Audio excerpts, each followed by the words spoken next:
How's it going back there, sweetie? Good. Sid's got me leashed up. I'm towing her along.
We got some bilge cleaner. So one of our YouTube followers mentioned how we should try using some of the Starbright bilge cleaner and flushing it through kind of the channel ways that lead down into the bilge, and that helps a lot with the boat funk smell.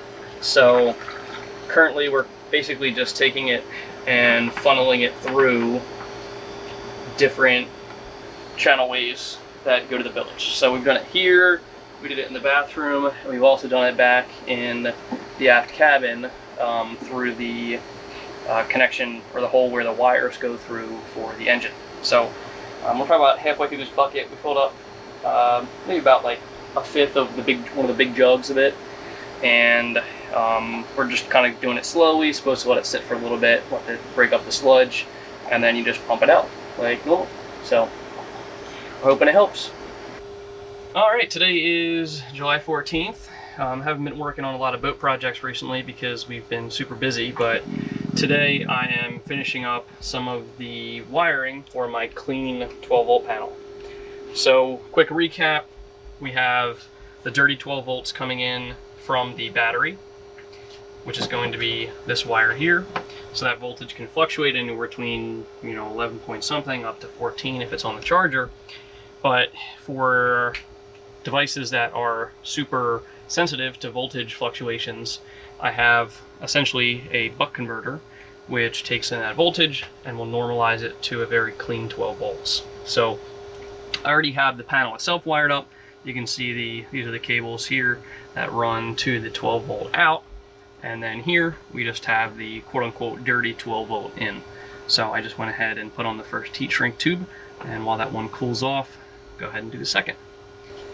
In order to support the extra current needed for this buck converter and the entire new panel, I upgraded one of the excess switches on the breaker panel here, on the DC breaker.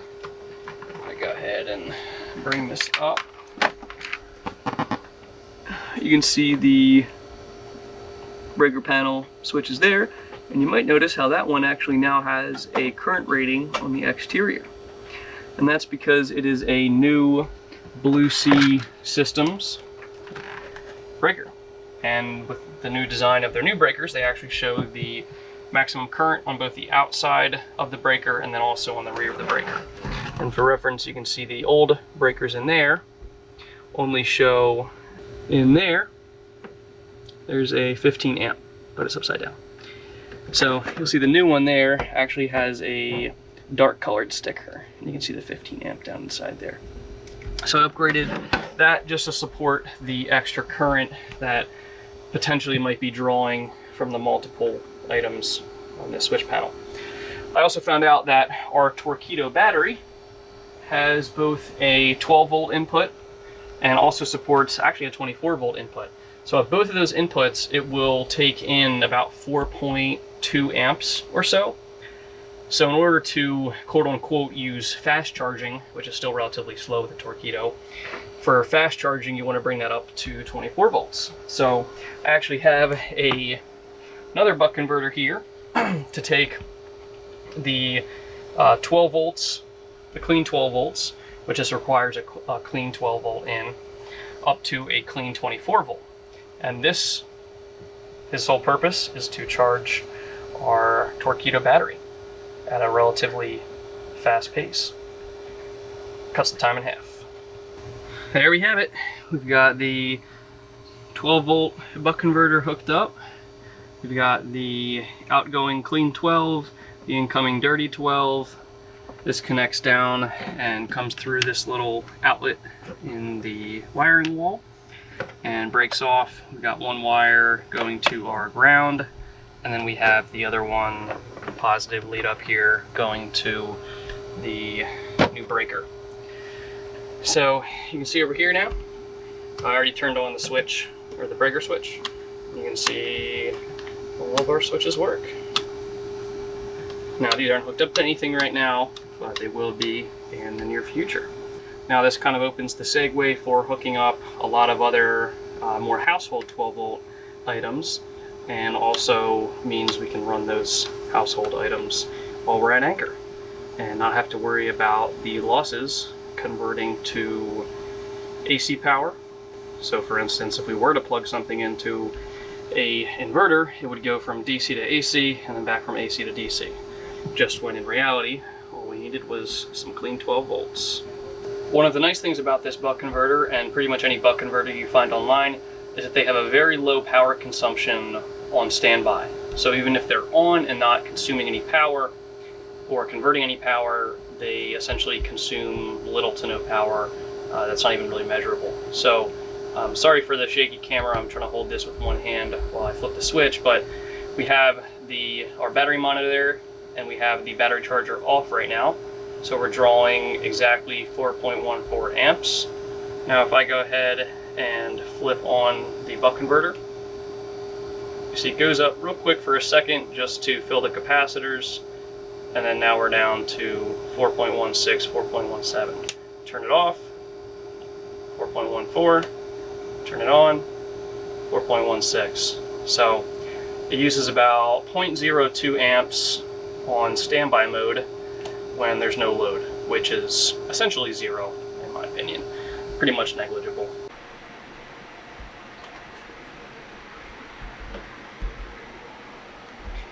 as you can see, the boat is an absolute mess right now.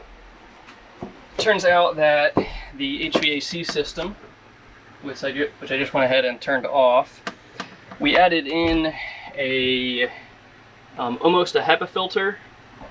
It's like one step below a HEPA filter, and I believe it's unfortunately causing the HVAC system to draw excess current, specifically the fan, due to the increased suction required in order to pass air through that filter. So I noticed that if you look at, this is the old plug, actually here I can put it in the sunlight right there, it melted. So you can see the prong has melted out of its holding. You can see it's a little bit brown around the edges too. So the odd thing was that this entire HVAC system was plugged into a plug that used to be there, which is now here, and it was a 15 amp circuit, or excuse me, a 15 amp outlet, but the power cables coming from the power panel is 10 gauge, which is really weird. It's a pretty thick cable, and the breaker for it is 25. So this is only supposed to draw 15, and it was drawing about 17. So kind of a very odd, confusing setup as to why it was coming in on 10 gauge, which I believe supports like 25 amps, into a 15 amp outlet, and then from the 15 amp outlet just plugging in via just a standard plug, this is what it had, into that outlet. Really, really odd in my opinion. Why not just wire it directly in with the 10 gauge? So that's exactly what I did. I did run to the Home Depot and pick up a couple of replacement sockets, or excuse me, plugs and sockets, just in case I needed them. But I now have it running direct from the 10 gauge cable you can see down there. So 10 gauge comes in and then supplies the overall circuit, which then runs the entire HVAC system. So I think I'm going to unfortunately have to remove that HEPA filter, because that's what I believe is causing the excess current. I also cleaned out the C strainer, and that did not help at all with the excess current. But now unfortunately it also melted my kilowatt, which you can see here. And the reason actually I knew what was going on was because the kilowatt was beeping, and it beeps when you exceed 15 amps. So it was beeping, and I was like, hey, what the heck's going on? And I went in and looked, and I could see it was flashing like 1800 watts on the screen. And of course, this is not rated for 1800 watts, neither is that plug. So kind of concerning, especially because the circuit breaker set to 25 amps, which I find really odd if it's just dedicated for this HVAC system, which is only supposed to draw 15 amps. So I'm going to go ahead and I just turned it off, so it does work now. It's back to working, but just to be on the safe side, I'm going to take off the HEPA filter, at least for the time being, until I can again test the current draw and see if it's back down to about the 15 amps that it's supposed to be.